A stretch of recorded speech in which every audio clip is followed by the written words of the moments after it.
2021 was a year of political turmoil, perhaps unlike any other in American history. And it all began, Major Garrett tells us, with a phone call. It's also clear that we have won Georgia. 1 year ago today, President Trump set in motion his most brazen effort to overturn election defeat. I just want to find 11,780 votes, which is one more than we have. In a recorded phone call, he told Georgia's Republican Secretary of State Brad Raffensperger he could face unspecified criminal charges. That's a criminal offense. If he did not bend. That's a big risk to you and to your lawyers. I listened, That's a big risk. but I also knew that you can dig all you want, Mr. President. We have the facts. And I'm sorry you lost. Did it shock you? I was going to make sure that we followed the law and we followed the Constitution. And I wasn't going to be swayed, pushed, or deviating from that. Raffensperger recounts that call and the turbulent months after the 2020 election in his new book, Integrity Counts, distributed by a division of Viacom CBS. Raffensperger was dogged by accusations that he helped steal the election from Mr. Trump. He faced death threats. His wife was threatened with sexual violence. Raffensperger, a lifelong Republican and conservative who voted for Mr. Trump, felt hunted by fellow Republicans. What's that been like? You watch yourself, you watch your back, and you start looking for people's tells. What is that? Oh, is there anything on the side of their hip? Things like that. Raffensperger also got a dog. Is it a guard dog? No. Okay. But he's an awareness dog. They steal and rig and rob. Baseless allegations of fraud in Georgia and other states, amplified by Mr. Trump, This election was stolen from you, from me, and from the country. fueled the violent Capitol siege. They were misled. They were deceived. They were given falsehoods about the results of the election. Those falsehoods were on display in full color in Maricopa County, Arizona, where the GOP-controlled state Senate sponsored a so-called election audit last May. It concluded Mr. Biden actually won with more votes than originally indicated. I pledge allegiance. A summer symposium on 2020 election fraud conducted by the CEO of MyPillow yielded no evidence. Even so, 2021 saw 19 states, most led by Republicans, tighten election laws. One irony of all this?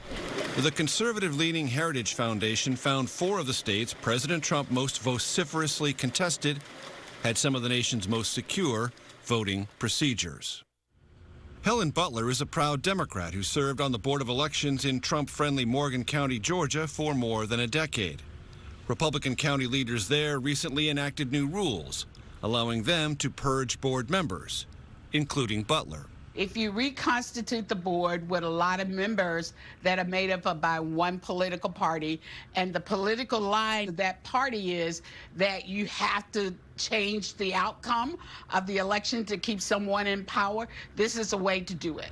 Meaning, as the old saying goes, it doesn't matter as much who votes, it matters more who counts.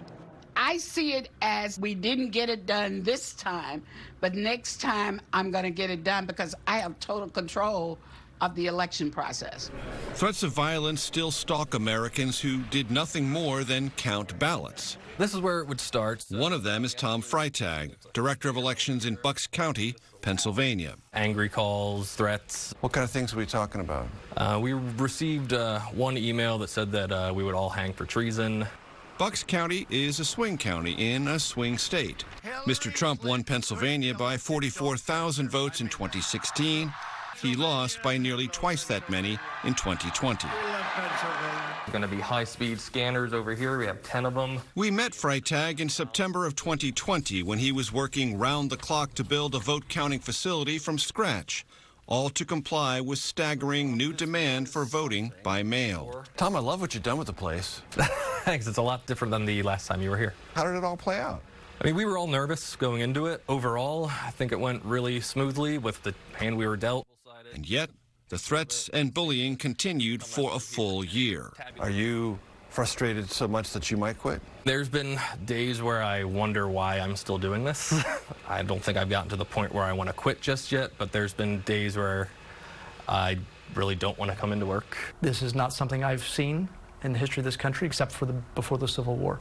Bob Harvey is an elected county commissioner in Bucks County. We asked about January 6th.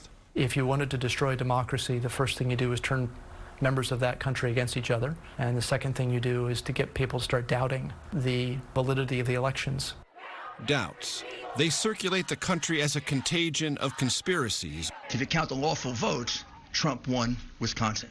Wisconsin, long a hotbed of hard-fought and very close elections, is in the throes of a secretive Republican-led investigation into voter fraud in 2020. I am a Republican. We can't continue to beat a dead horse. We need to move on. State Senator Kathy Bernier, a former election administrator herself, is a loud Trump supporter and among the most conservative voices in the legislature. Were there voter fraud cases?